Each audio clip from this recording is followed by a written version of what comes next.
What's up and welcome to the Gooner channel, a channel 100% dedicated to the Arsenal, who, as we all know, are by far the greatest team the world has ever seen.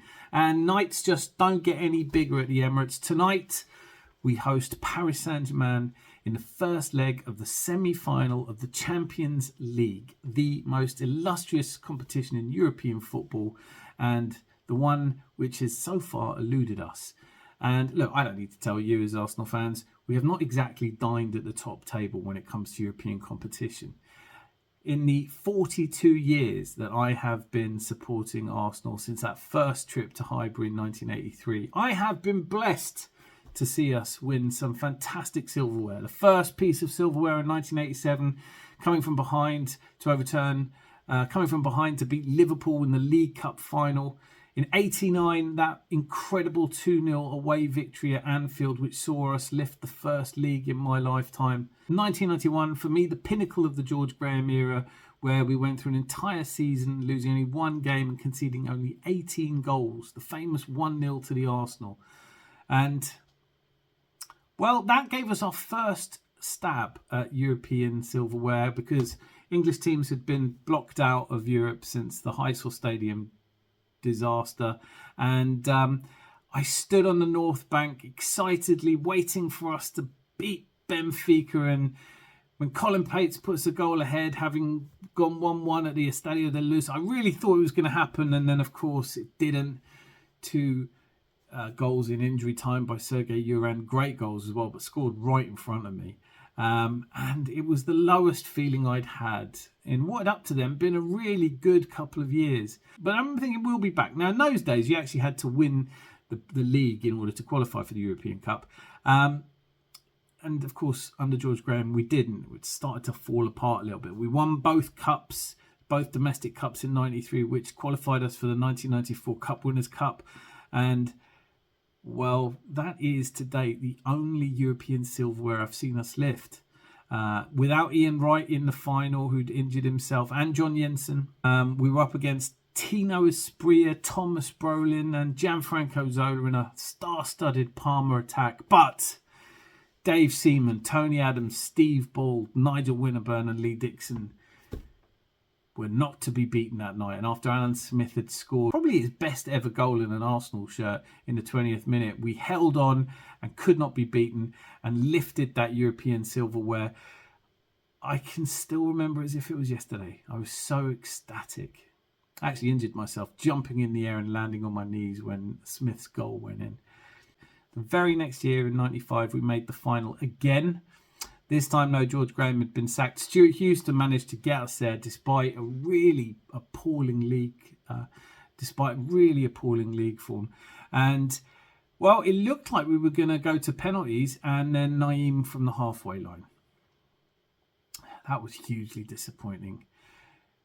Arsene Wenger took over and led us to a double. That was amazing. In 2000, we were in the UEFA Cup final against Galatasaray, this time with Manu Petit, Patrick Vieira, Mark Overmars, Thierry Henry, Dennis Bergkamp, all playing. Felt like our return to Copenhagen was going to be another triumph.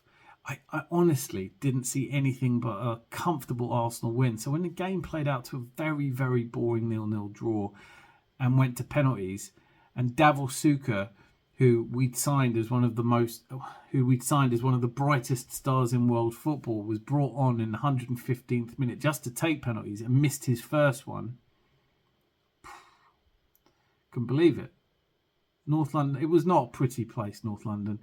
There was a lot of fighting and violence that broke out on the full-time whistle. Just the frustration, once more, kept from European glory. But it was the early Arsene Wenger era, and it still felt like there was more of that to come. Over the next 4 years, as we head towards the Invincibles, great achievements, double-double, absolutely wonderful football. But European football eluded us. And then, as things started to decline, but we'd moved into our new stadium, 2006, and that ridiculously good run to the final, where we did not concede a single goal in any game until the 76th minute of the final itself, where, having been down to 10 men for 50 minutes, well, you know what happened. But even as I trudged home from 2006 disappointment, I remember thinking, we could still get back in here. And sure enough, 3 years later, Manchester United in the semi-finals, having lost the first leg at Old Trafford 1-0, it was set up for a great game. And then, well, 8 minutes in, Kieran Gibbs slipped. Ji-sung Park scored. Then a couple of minutes after that, Ronaldo, Almunia flapped at Ronaldo. It was a great free kick. But in any case, that was one of the most disappointing semi-finals you could possibly imagine. We ended up losing that game 3-1, going out 4-1 on aggregate. So 2009 was hugely disappointing, but it wasn't just disappointing because we'd gone out of the semi-finals. It still almost felt like we could come again in the years to follow. But when I look back at it now, what a lineup. Adebayor up front with Van Persie. We had Fabregas and Nasri in the midfield. Sanya, Almunia in goal. The writing was on the wall. Arsene Wenger, who had built fantastic teams for us based on some of the real characters that he'd inherited from the George Graham era and some mercurial, skillful players, had taken his eye off the ball and just... These players all deserted us. And over the years that followed, despite constantly qualifying for the Champions League, we never had the resources to match the teams in it. And so much nowadays is made of the fact that Arsene Wenger said that finishing top four was like a trophy. In terms of what it meant for us financing our stadium, it was hugely important. But let's not pretend any of us really enjoyed it. And in the years that followed, it started to get quite embarrassing. To the point where I remember when we actually qualified, to the point where I actually remember being glad that we didn't qualify for the Champions League when we first didn't, because at least now we could go and play in the Europa League, which we were much better set up to win, and I felt really confident that we would. Of course, that period culminated in the 4-1 horror show at Baku against Chelsea in the Unai Emery era. It still makes me think when people say Unai Emery was a great manager that we should have given him more time. Don't you remember Baku? 4-1 defeat, miles from anywhere. People had to drive 2 days to get there, and the team didn't show up. Since then, Arteta has rejuvenated us. Wherever you sit on the whole Arteta in, Arteta out, that's your business. But he is managing his only second. He is managing only his second year in the Champions League, and he's already got us to a semi-final for only the third time in our history. I think he deserves some credit, particularly when you think he's done it without a recognised striker. And the victory over Real Madrid was also without Gabriel, our wall at the back. I can't have been the only person who really didn't give us much of a chance. In fact, I know I wasn't. Most of us didn't. This season has been hugely disappointing in the league. Not here to make excuses for it. Injuries might have played a part, might not. Red cards might have played a part, might not. We should have signed players, etc., etc. We have that debate for years. But it'll all be nothing if we can win the Champions League, if we somehow pull off the miracle. And I don't know about you, maybe you are superstitious. I'm not really, but there are some really interesting facts about the Champions League final. There are some very good omens. One that really stands out to me is that this will be the 5th time that the Champions League final has been played in Munich. The previous occasions were in 1979 when Nottingham Forest won it, in 1993 when Marseille won it, in 1997 when Dortmund won it, and in 2012 where Chelsea won it in their second final. What's really interesting about that is that no team has ever won the Champions League final in Munich who's won it before. Every one of those, Nottingham Forest, Marseille, Dortmund and Chelsea, were winning their first ever Champions League. 2 of them were English teams, 1 of them was a French team. It looks set up to me that Paris Saint-Germain or Arsenal are going to win this Champions League final. Very good omens. particularly when you think that Champions Leagues are not usually won, or hardly ever won, if at all, by a team in their first final. It's almost always the second final that teams win the Champions League in. Now, of course, set against that, we do have that even if we have a fantastic result against Paris Saint-Germain, if there's one manager that can turn it around, it's Luis Enrique. When we played the second leg at Real Madrid, for all of the people saying, remontada, remontada, it didn't happen. But it did for Luis Enrique. In 2017, when Paris Saint-Germain, managed by Unai Emery, had taken a 4-0 first leg victory in the last 16, Luis Enrique's Barcelona side famously overcame that.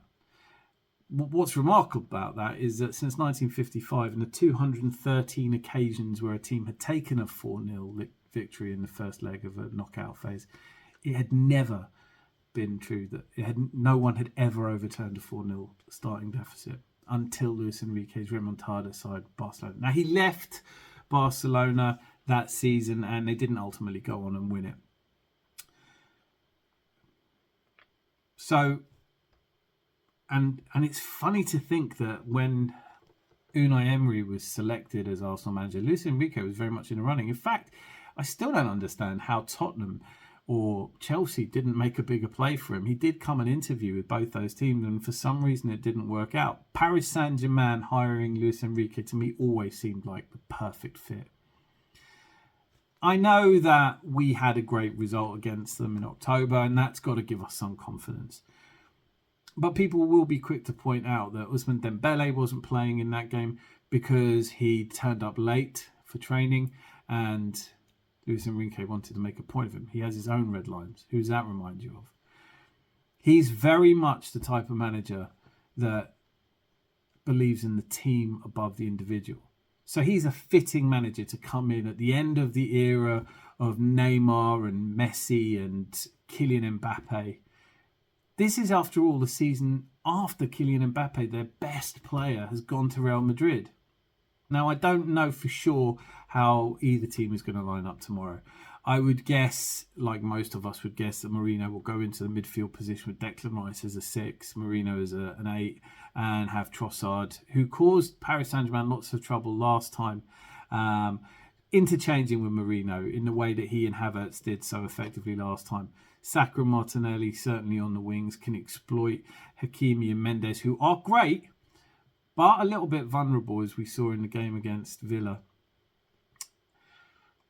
Up front for Paris Saint-Germain, though, we are going to see Ousmane Dembele. Now, he hasn't scored in 4 games, and Paris Saint-Germain, whilst Paris Saint-Germain looked like they were going to go an entire league season without defeat and then succumb to Nice on Friday night. So, probably a bit like us with a Palace game, though.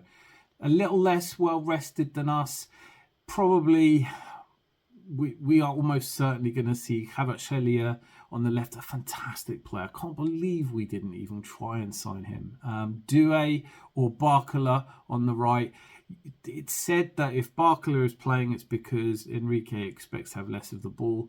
And if Doué is playing, it's because he expects to have more of the possession. Tomorrow, I'm sure he will almost certainly try and hit us on the break. So much is going to be made of the fact that this is a stronger side than the one we faced in October. But we are also stronger because we have Martin Odegaard, our captain, who we're very much missing at the time he didn't play. And I know he hasn't played brilliantly so far this season, but maybe this is the time. After all, who saw Declan Rice pulling it out of the bag the way he did against Real Madrid in both matches? We're going to be without Thomas Partey. That is a loss. But if you're going to miss him for a game, maybe it should be the first leg. Maybe we'll really need him when we go to Paris. If we can get a 3-0 or 3-1 victory, there is a lot to be said for the fact that the last time we conceded 3 goals was against Southampton in 22. I'm really confident, but I'll tell you why I'm really confident. I'm really confident because life's too short to spend your time thinking it's not going to happen. I'm going to manifest us in the final, and then, you know what? We'll probably end up playing Barcelona just like we would have done in 2009 if we'd got past Manchester United, and as we actually did in 2006. Maybe it's just the revenge game that we should be looking forward to. Barcelona are beatable. I mean, they do look great, but they are beatable. Let me know in the comments how you feel. But come on, you Gunners. We're going to do this sooner or later. You know we're going to win the Champions League sooner or later. And right now, I think it's our time. Klopp, when he won it with Liverpool, they weren't flying high. I think the fact that we don't have a league to focus on puts us ahead of Barcelona and Inter anyway. So, yeah, I'm excited. Hope you are too. Don't forget to join us at 10:30 tomorrow night after the match for the Adams Arms Tuesday Club, where I'm sure we'll be wildly celebrating, or at least commiserating with each other. But look, whatever happens, it's unlikely to be done tomorrow because you just never know with football. Anyway, until I see you tomorrow, be lucky. Lots of love.